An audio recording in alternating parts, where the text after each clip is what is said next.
segar teman-teman. Yuk kita bikin roti lagi. Oh ya teman-teman, saya itu bikin roti dalam 1 minggu itu 2 kali ya teman-teman untuk sarapan pagi majikan saya.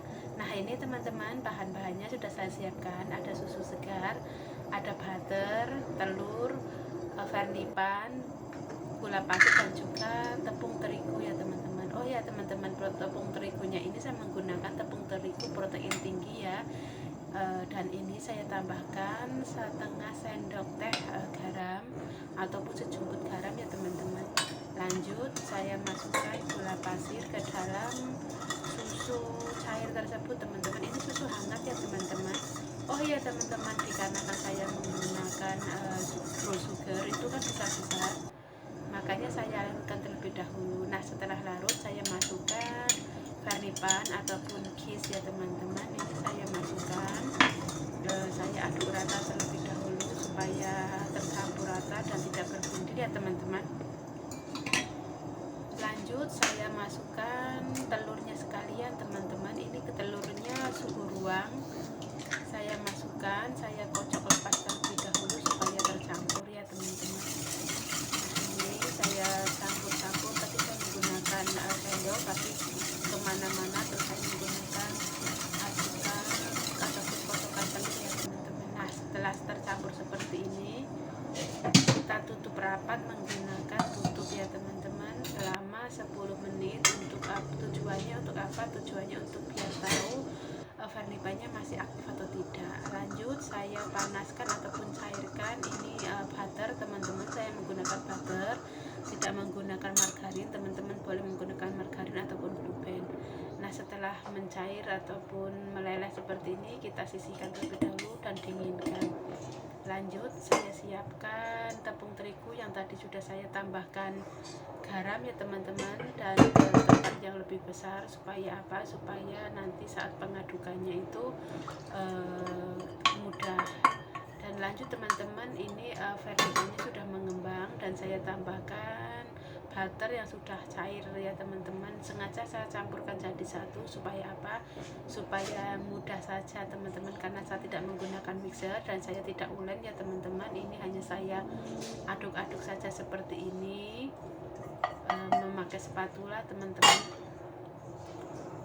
Yang penting tercampur rata dan nanti mau di proofing ya teman-teman.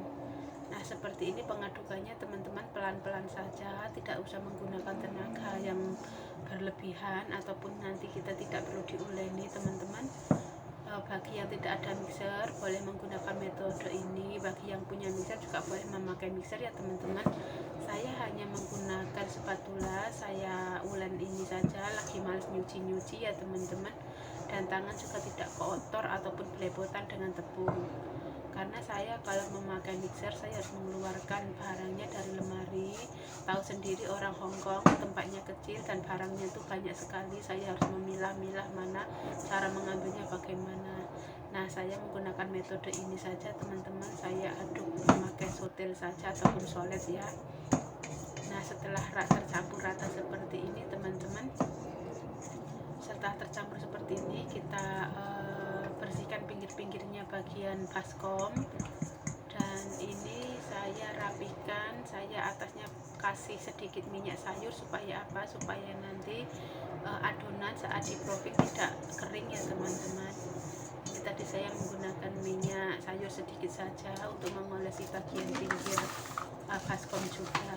Lanjut kita tutup menggunakan plastik seperti ini teman-teman. Boleh langsung seperti biasa saya masukkan ke dalam, juga boleh seperti ini teman-teman.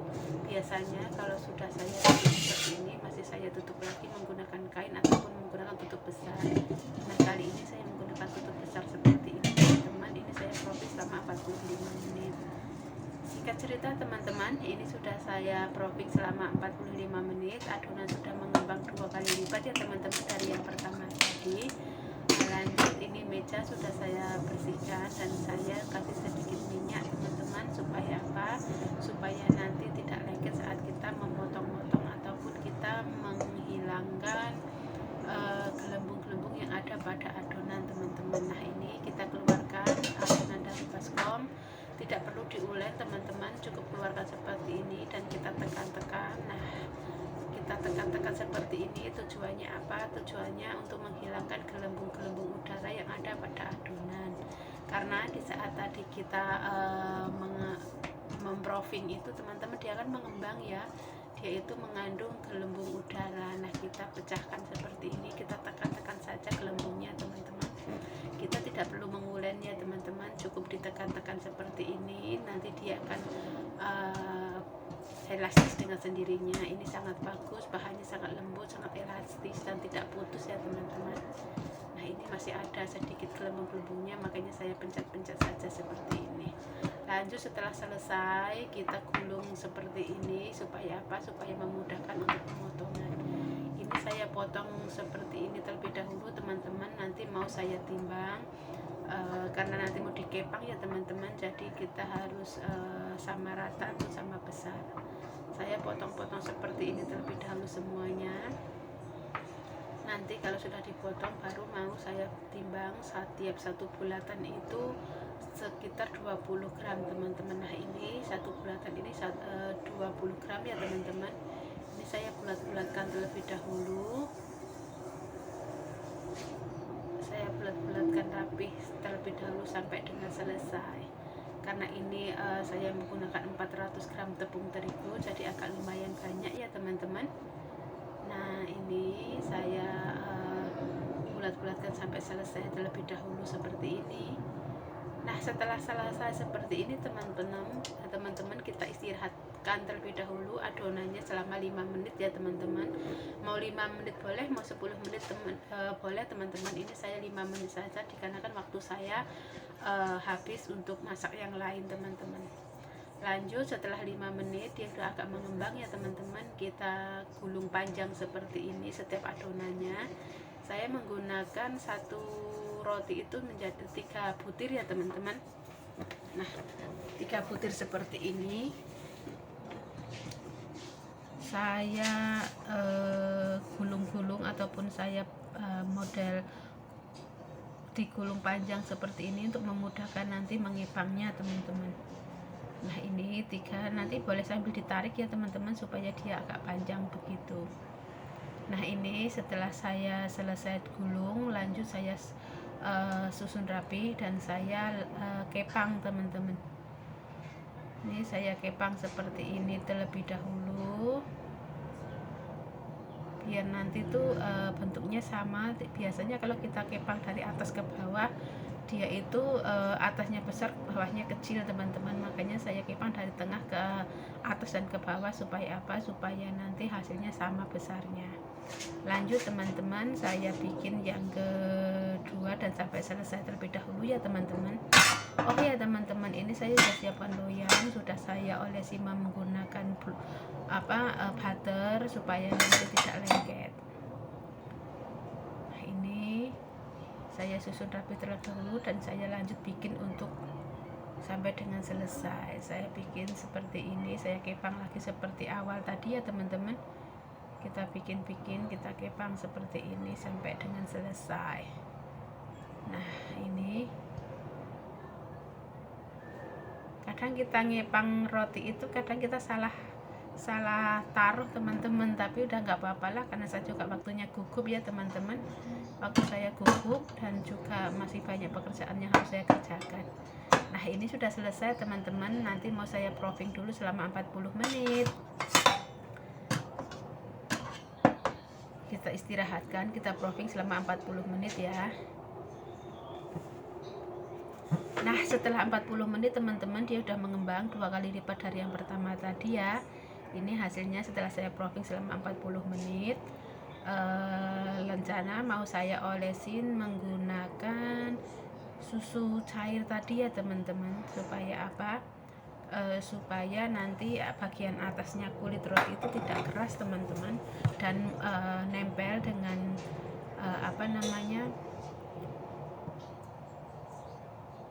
irisan kacang mete teman-teman. Karena saya tidak punya almond slate, makanya saya menggunakan kacang mete saja.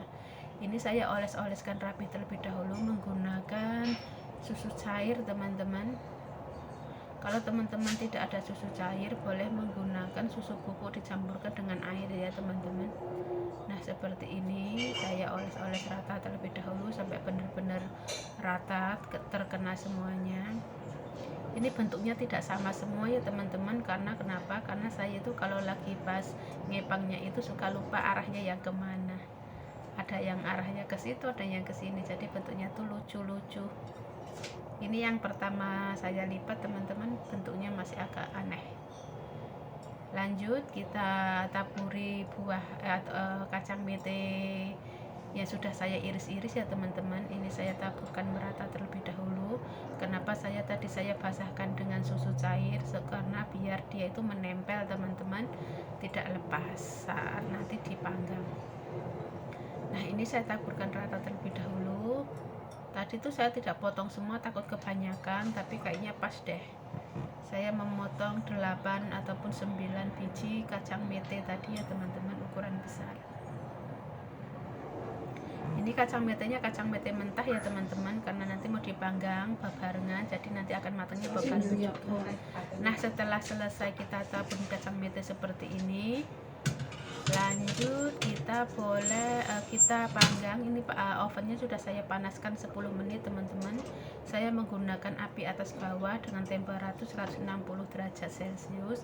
Ini mau saya panggang sekitar 40 menit. Kenapa saya panggang lama? Dikarenakan apinya kecil dan juga saya mau tinggal kerja. Nah singkat cerita teman-teman, ini sudah 40 menit sudah matang, mau saya keluarkan terlebih dahulu.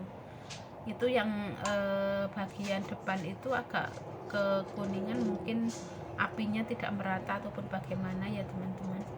Nah setelah kita keluarkan dari oven, lanjut kita olesi menggunakan butter cair supaya glowing saja teman-teman. Ini opsional, boleh dikasih juga boleh tidak. Kalau teman-teman pengen yang glowing banget, boleh ditambahkan dengan madu ya teman-teman, ataupun dengan susu cair. Nah ini nanti dia tuh bisa kelihatan glowing, tapi di sini saya tidak kasih susu cair ataupun madu, hanya menggunakan butter leleh saja sedikit untuk kesan glowingnya sedikit saja teman-teman. Oh ya teman-teman, terima kasih teman-teman telah menonton video saya. Semoga teman-teman suka dan juga resep yang dari saya ini bermanfaat untuk teman-teman. Yuk kita masih belajar lagi teman-teman. Semangat, jangan putus asa. Kalau gagal kita bikin terus sampai bisa. Terima kasih, semoga bermanfaat dan juga teman-teman kalau mencoba berhasil ya. Jika suka dengan video saya ini, boleh tinggalkan like, komen, jangan lupa subscribe-nya juga teman-teman. Dan ini tuh hasilnya sangat empuk. Thank you.